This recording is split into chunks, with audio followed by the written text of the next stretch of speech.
नमस्कार दोस्तों, स्वागत है आप सभी का जीनोक्री चैनल पे। दोस्तों, इस वीडियो में हम देखने वाले हैं एसएससी सीएचएसएल शिफ्ट 1 के क्वेश्चन जो कि 2019 में पूछे गए थे और 2020 के परीक्षाओं के लिए काफ़ी इम्पोर्टेंट है। तो चलिए स्टार्ट कर लेते हैं।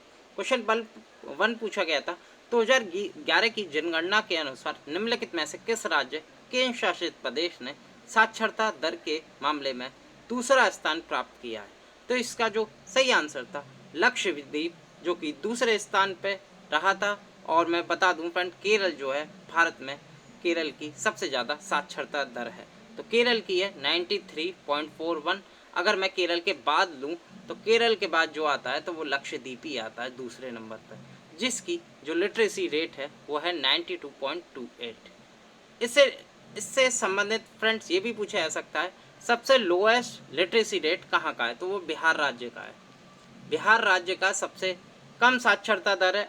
अगर मैं बात करूं सबसे कम केंद्र शासित प्रदेश में, तो वो है अंडमान निकोबार का सबसे कम यहाँ की साक्षरता दर है।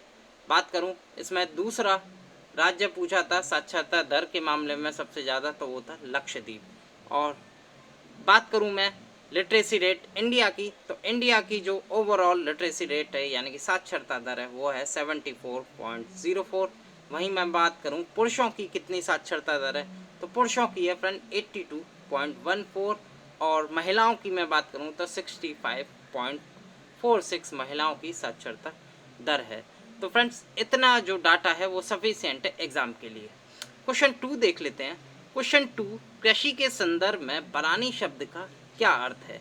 ये पूछा गया है सीएचएसएल परीक्षा में। तो इसका जो मतलब है वह है वर्षा प्रधान खेती होती है बरानी। फ्रेंड, बरानी एक तरह की लैंड होती है, अनकल्टिवेटेड लैंड होती है, जहाँ फ्रेंड्स रिवर सिस्टम नहीं ढंग से पहुँच पाता, यहाँ डेवलप नहीं हो जाता, वहाँ कैनाल सिस्टम ले जाया जाता है। जैसे भारत के पंजाब राज्य में भी ये बरानी आपको खेती देखने को मिल जाएगी।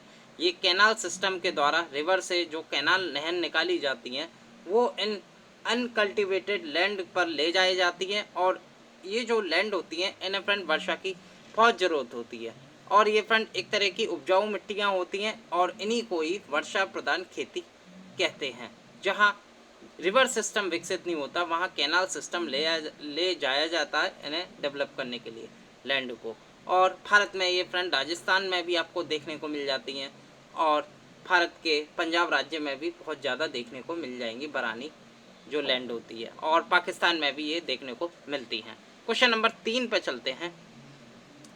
क्वेश्चन नंबर 3 है, national viral hepatitis control programme या NVHCP का लक्ष्य तक देश भर में हेपेटाइटिस सी के व्यापक उन्मूलन को प्राप्त करना है। तो कब तक प्राप्त करना है? इसका जो सही आंसर है वो है फ्रेंड 2030। यानी कि जो सरकार ने जो हेपेटाइटिस कंट्रोल रेडिकेट जो प्रोग्राम चलाया है उसे 2030 तक उन्मूलन करना है। यानी कि भारत कह रहा है हेपेटाइटिस सी को हम 2030 तक यहाँ से हटा देंगे भारत से। तो 2030 इसका लक्ष्य रखा गया है। और हेपेटाइटिस जो एक वायरस होता है, ये फ्रेंड्स भारत के शरीर के लिवर सिस्टम को प्रभावित करता है, यानी कि यकृत को प्रभावित करता है। किसको प्रभावित करता है? लिवर की। ये लिवर की एक बीमारी होती है हेपेटाइटिस।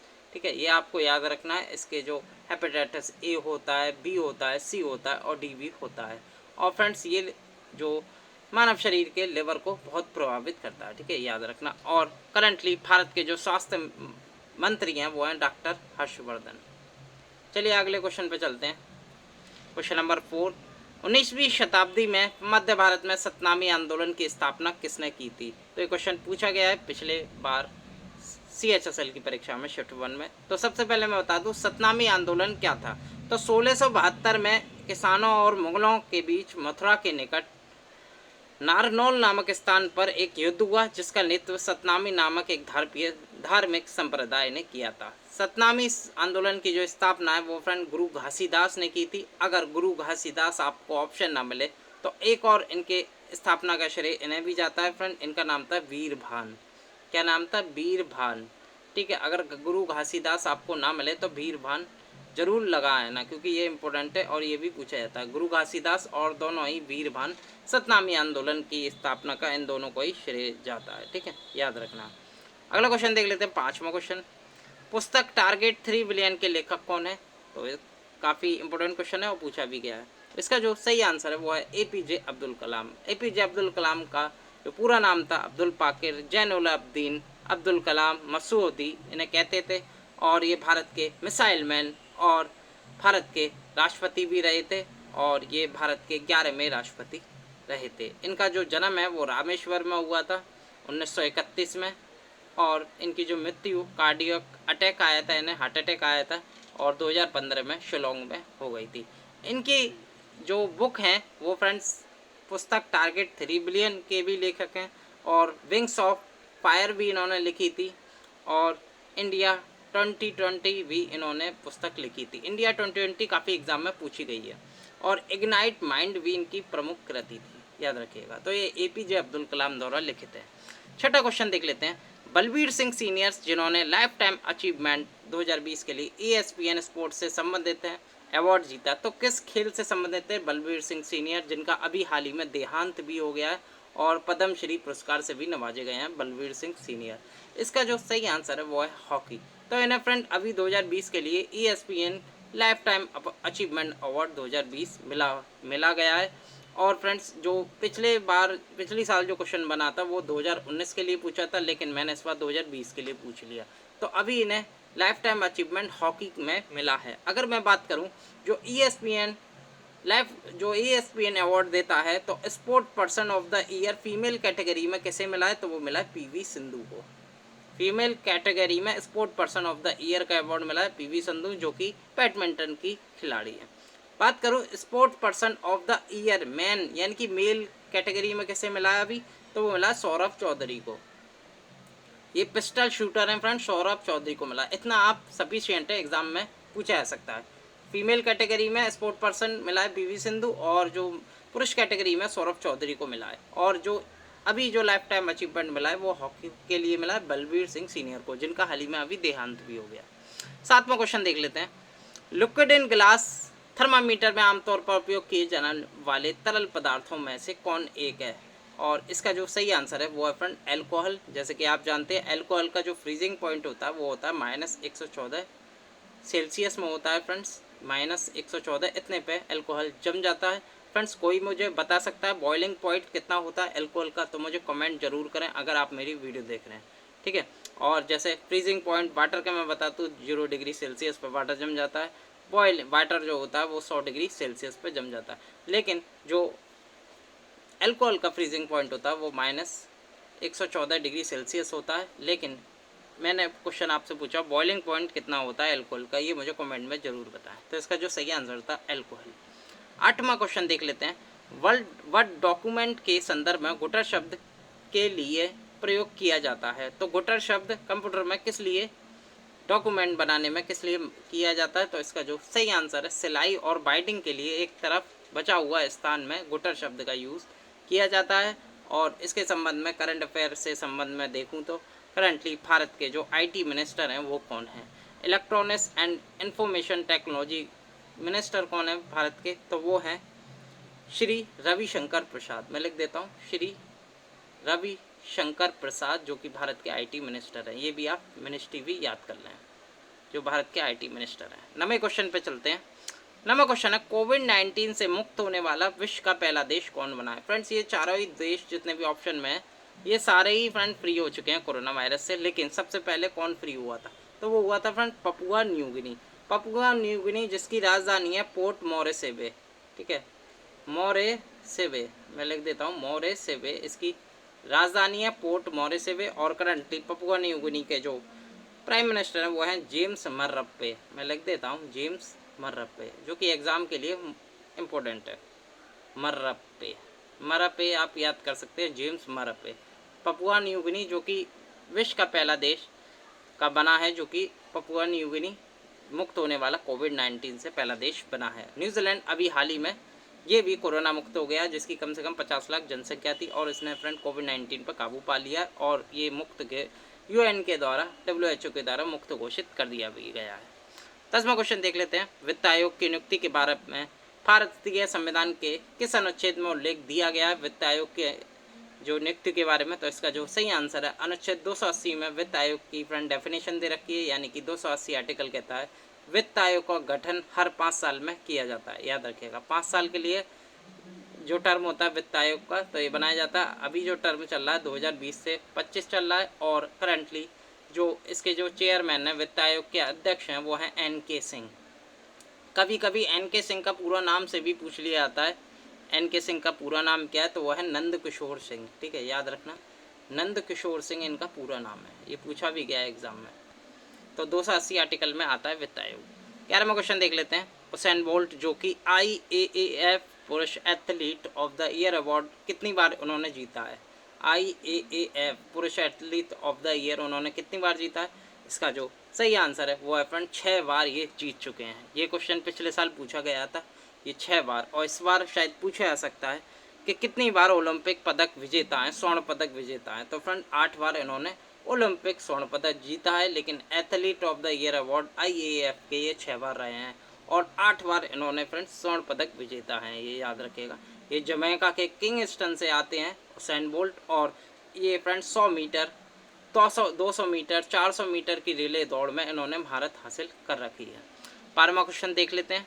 मुगलों के संदर्भ में निम्नलिखित में से कौन सा कथन सही नहीं है? तो 4 ऑप्शन आपको दिखा रहा हूँ मैं, पिछली बार पूछे गए थे। वीडियो पॉज करके आप क्विज भी लगा सकते हैं। तो मुगल, इसका जो सही आंसर था, ऑप्शन पढ़ूंगा तो टाइम वेस्ट ज़्यादा हो जाएगा। इसका जो सही आंसर है वो है मुगल दरबार के इतिहासकार उन्हें महान ईरानी राजा अफरासियाब के वंशज के रूप में वर्णित करते थे। ये बेहद ही गलत है, क्योंकि फ्रेंड ये पितृपक्ष के तो तैमूर वंश के थे बाबर, मुगल जो थे, और बाबर का संबंध अपनी माँ की तरफ से चंगेज खान से था। ये भी बिल्कुल सही है। उज्बेक के लोगों के द्वारा बाबर को उसकी मुराद भूमि फरगना से निकाल दिया गया था।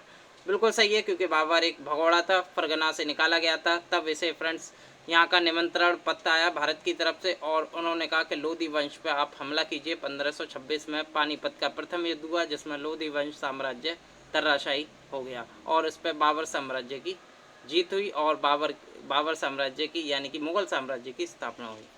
अगला क्वेश्चन देख लेते हैं। 13वां क्वेश्चन है, डोमेन नामों में अगर AU आपको मिलता है कहीं .AU, तो इसका मतलब क्या होगा? ये क्वेश्चन पूछा गया है। इसका जो सही आंसर है वो है फ्रेंड ऑस्ट्रेलिया।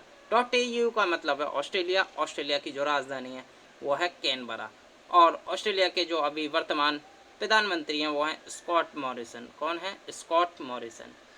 अगले क्वेश्चन पे चलते हैं। 14वां क्वेश्चन, बढ़ती का नाम जिंदगी निम्नलिखित में से किस बैंक की टैगलाइन है? काफ़ी इंपॉर्टेंट, एग्जाम में भी पूछी गई है। तो इसका जो सही आंसर एक्सिस बैंक की टाइमलाइन है बढ़ती का नाम जिंदगी। 15वां क्वेश्चन पे चलते हैं। प्रेस बायोपिया जरा दूरदर्शिता को सही करने के लिए आमतौर पर किस प्रकार के लेंस का उपयोग किया जाना चाहिए? एग्जाम में पूछा गया, काफ़ी इंपॉर्टेंट साइंस से है ये। इसका जो सही आंसर है वो है द्विफोकसी लेंस या बाईफोकल लेंस का इस्तेमाल किया जाना चाहिए। फ्रेंड्स, कोई मुझे कमेंट में कोई बता सकता है कि जरा दूरदर्शिता या प्रेस बायोपिया क्या होता है? मुझे कमेंट में ज़रूर बताएं अगर आप मेरी वीडियो देख रहे हैं तो। चलिए आगे चलते हैं। 16वां क्वेश्चन देख लेते हैं। कौन सा देश बंदरगाह विहीन देश है? ये पूछा गया है SSC CHSL Tier 1 में, जो इसकी शिफ्ट में पूछा गया है, बंदरगाह विहीन देश है। तो इसका जो सही आंसर है मंगोलिया। फ्रेंड, मंगोलिया एक तरह की लैंड लॉक्ड कंट्री है जिसके पास कोई भी समुद्र नहीं है मंगोलिया, तो वही एक बंदरगाह विहीन देश ही होगा। तो मंगोलिया की मैं बात करूँ, यहाँ की जो राजधानी है वो है उलान बटोर। कौन सी है? उलान बटोर। याद रखना, राजधानी पूछी जा सकती है। और करंटली यहाँ के जो प्रेसिडेंट है वो है बटुलुंगा। आप केवल बटुलुंगा नाम याद रखिए, क्योंकि इनका जो पहला नाम है वो काफ़ी डिफ़िकल्ट है लेने में, लेकिन बटलुंगा अगर आप लेंगे तो आपको जब मुँह जबानी याद हो जाएगा। बटलुंगा यहाँ के राष्ट्रपति हैं मंगोलिया के। 17वां क्वेश्चन देख लेते हैं। प्रसिद्ध कंदरिया मंदिर कहाँ स्थित है? पूछा गया कई बार एग्जाम में, और फ्रेंड शिफ्ट में भी पूछा गया, CHL की परीक्षा में कई बार। तो फ्रेंड स्थित है खजुराहो में। खजुराहो कहाँ पड़ता है? तो खजुराहो पड़ता है फ्रेंड मध्य प्रदेश के छतरपुर डिस्ट्रिक्ट में पड़ता है कंदरिया मंदिर। और यहीं पर फ्रेंड्स काफ़ी जो मॉन्यूमेंट है, Khajuraho group of man monument है काफ़ी, और जिसमें फ्रेंड जैन टेम्पल भी हैं छतरपुर, हिंदू और जैन के मंदिर भी हैं, यहीं छतरपुर डिस्ट्रिक्ट में पड़ते हैं खजुराहो में। और छतरपुर मध्य प्रदेश में स्थित है, जहाँ मध्य प्रदेश की राजधानी क्या है? भोपाल। और मध्य प्रदेश के जो करंटली चीफ मिनिस्टर हैं वो हैं शिवराज सिंह चौहान। और यहाँ के जो करंटली गवर्नर हैं वो हैं लालजी टंडन। ये आपको याद रखना पड़ेगा। अगला क्वेश्चन चलते हैं 18वां। दक्षिण एशिया का एकमात्र सक्रिय ज्वालामुखी कहाँ स्थित है? तो इसका जो सही आंसर है बैरन द्वीप। बैरन द्वीप कहाँ पड़ता है फ्रेंड? बैरन द्वीप पड़ता है उत्तरी अंडमान में। अंडमान निकोबार में पड़ता है, लेकिन अंडमान निकोबार में भी उत्तरी अंडमान में पड़ता है बैरन द्वीप। करंटली अंडमान निकोबार के जो लेफ्टिनेंट गवर्नर हैं वो हैं देवेश कुमार जोशी। मैं लिख देता हूँ, देवेश कुमार जोशी यहाँ के लेफ्टिनेंट गवर्नर है। आपको याद रखना पड़ेगा, ये इंपॉर्टेंट है। हमने इसमें क्वेश्चन देख लेते हैं। भारतीय संविधान की 10वीं अनुसूची के तहत लोकसभा के किसी भी सदस्य की अयोग्यता से संबंधित किसी भी मुद्दे पर अंतिम निर्णय किसके द्वारा लिया जाता है? इसका जो सही आंसर है वो अध्यक्ष। लोकसभा के अध्यक्ष द्वारा ये अंतिम निर्णय जो किसी भी सदस्य की अयोग्यता से संबंधित हो उससे संबंधित जो निर्णय लेता है वो लोकसभा अध्यक्ष लेता है। और फ्रेंड्स, जैसे कि मैं ये भी क्वेश्चन पूछा गया है कि कितने पीरियड तक, यानी कि अगर कोई व्यक्ति है संसद की जो सदन से अनुपस्थित रहता है कितनी सदन तक, यानी कि कितने दिनों तक? तो फ्रेंड्स 60 दिन तक अगर कोई सदस्य लोकसभा या राज्यसभा का अनुपस्थित है तो फ्रेंड उसे संसद से बाहर कर दिया जाएगा। या कहते हैं 2 महीने या कहते हैं 60 दिन। ठीक है, ये भी आप याद रखना, 60 दिन या कहते हैं 2 महीने। तो लोकसभा के अध्यक्ष अभी कौन है? वो है ओम बिरला, और इनकी जो लोकसभा क्षेत्र है वो है कोटा। ये भी याद रखना, ओम बिरला लोकसभा के अध्यक्ष हैं। इनकी जो लोकसभा क्षेत्र आते हैं यहाँ से ये चुनाव जीते हैं तो वो कोटा से आते हैं। 20वां क्वेश्चन देख लेते हैं। निम्नलिखित में से किस शहर ने हाल ही में हिंदी को न्यायालय की तीसरी आधारिक भाषा के रूप में शामिल किया है? तो किसने किया, ये पूछा गया है। इसका जो सही आंसर है वो है friends Abu Dhabi. Abu Dhabi ने हिंदी को अभी तीसरी आधिकारिक भाषा अपने कोर्ट में के रूप में ये शामिल की है अबू धाबी ने, याद रखिएगा। देख लेते हैं 21वां क्वेश्चन की मैं बात करूं तो 21वां क्वेश्चन है अल्ट्रासोनिक ध्वनियाँ वे ध्वनियाँ होती हैं जो आवृत्ति उनकी होती है कि तो किसके बीच होती है? तो इसका जो सही आंसर है वो है 20 किलो हर्ट्ज से अधिक होती है फ्रेंड्स। ये कहते हैं 20,000 हर्ट्ज से अधिक होती है फ्रेंड्स, क्योंकि ये जो अल्ट्रासोनिक ध्वनियाँ होती हैं ये फ्रेंड ह्यूमन डिटेक्ट नहीं कर पाता। जो मानव शरीर के कान होते हैं ना वो डिटेक्ट नहीं कर पाते। ये फ्रेंड किसी जो सम एनिमल हैं उनके द्वारा ये अल्ट्रासोनिक ध्वनियाँ निकाली जाती है। और अल्ट्रासोनिक जो ध्वनियाँ हैं, जो अल्ट्रासोनिक वेव्स हैं, ये फ्रेंड मेडिकल के क्षेत्र में भी काम लाई जाती हैं और ये कुछ एनिमल के द्वारा ही निकाली जाती हैं। और जो मनुष्य है वो ये साउंड जो रेंजिंग है इनकी वो डिटेक्ट नहीं कर पाता। तो इसका जो सही आंसर है वो है 20 किलो हर्ट्ज से अधिक या 20,000 हर्ट्ज से अधिक। 22वां देख लेते हैं। ऑस्ट्रेलियन ओपन 2020 महिला एकल में किसने जीता? काफ़ी इंपोर्टेंट करंट अफेयर की दृष्टि से। इसका जो सही आंसर है वो है सोफिया केनिन ने जीता है ऑस्ट्रेलिया ओपन। ये इसलिए इंपॉर्टेंट है फ्रेंड्स क्योंकि सोफिया केनिन जो कि यूएसए की हैं और इन्होंने पहली बार ऑस्ट्रेलिया ओपन 2020 जीता है, इसलिए ये बहुत महत्वपूर्ण हो जाता है। पुरुष की मैं बात करूँ तो पुरुष में जीता फ्रेंड नोवाक जोकोविक ने जीता है पुरुष का एकल। ठीक है, सर्बिया के नोवाक जोकोविच और जो सोफिया केनिन है ये फ्रेंड यूएसए की खिलाड़ी हैं, याद रखना। इन्होंने पहली बार जीता है ये ऑस्ट्रेलिया ओपन, इसलिए इंपॉर्टेंट है। 23वां क्वेश्चन देख लेते हैं। 23वां क्वेश्चन है निम्नलिखित में से किस क्षेत्र ने अपने संतरों के उत्पादन के लिए भौगोलिक संकेतक ज्योग्राफिकल इंडिकेशन प्राप्त किया? ये काफ़ी इंपॉर्टेंट है। तो फ्रेंड कुर्ग ने जो कि पिछले साल प्राप्त किया था, ये क्वेश्चन पूछा गया है तो आगे बार भी इस बार भी शायद पूछा जाए। तो संतरों के ऑरेंज के उत्पादन के लिए ऐसे जीआई टैग मिला है कुर्ग को। ठीक है, याद रखना। और जीआई टैग जो होता है फ्रेंड 10 साल के लिए वैलिड होता है। ठीक है, 24वां क्वेश्चन देख लेते हैं। 24वां क्वेश्चन है every votes count the story of India's election नामक पुस्तक किसके द्वारा लिखी गई है? तो फ्रेंड इलेक्शन के ऊपर है, ये इलेक्शन के ऊपर है, काफ़ी इंपॉर्टेंट है और ये पूछा जा चुका है। ये नवीन चावला के द्वारा ये बुक लिखी गई थी इलेक्शन के ऊपर। इसके संदर्भ में मैं बात करूं इलेक्शन कमीशन की तो आर्टिकल 324 में चुनाव आयोग की स्थापना होती है भारतीय संविधान के अनुसार 324।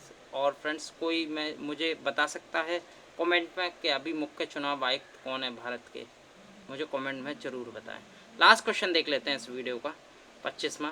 2019 के अंतरिम बजट में केंद्र सरकार ने 60 वर्ष की आयु प्राप्त करने के बाद असंगठित क्षेत्र या अनऑर्गेनाइज सेक्टर में काम करने वालों के लिए न्यूनतम पेंशन आश्वासन योजना शुरू की है। इस योजना का नाम प्रधानमंत्री के रूप में नामित किया गया है। तो क्या रखा है इस पेंशन योजना का नाम? इसका जो सही आंसर है श्रम योगी मानधन योजना इसका नाम रखा गया है। फ्रेंड इसमें 18 से 40 जो अनऑर्गेनाइज सेक्टर के जो वर्कर हैं उनके लिए ये स्कीम चलाई गई है 18 से 40, जिन्हें 60 वर्ष की उम्र के बाद 3000 मासिक पेंशन मिलेगी। और इन्हें जो अनऑर्गेनाइज सेक्टर के जो वर्कर हैं इन्हें फ्रेंड 200 रुपये पर माह इस स्कीम में जमा करने होंगे, ताकि 60 साल की उम्र में वो बेनिफिट ले पाएँ 3000 रुपये पर महीने का। तो ये श्रम योगी मानधन योजना में ये स्कीम निकली है, प्रधानमंत्री के रूप में नामित की गई है। तो दोस्तों टॉप 25 क्वेश्चन कैसे लगे फ्रेंड्स, जो कि शिफ्ट 1 में पूछे गए थे, काफ़ी इंपॉर्टेंट, उसके साथ संदर्भ में मैंने एक्स्ट्रा नॉलेज भी आपके साथ शेयर की। उम्मीद है ये फ्रेंड एग्जाम में पूछे जाएँ। तो दोस्तों वीडियो अच्छी लगे तो वीडियो को लाइक करें, चैनल को सब्सक्राइब जरूर करें, शेयर जरूर करें, और हो सके तो अपने दोस्तों के साथ इस वीडियो को शेयर कर देना ताकि वो भी इस वीडियो को फ़ायदा ले पाए। मैं मिलता हूँ अगले वीडियो के साथ। धन्यवाद।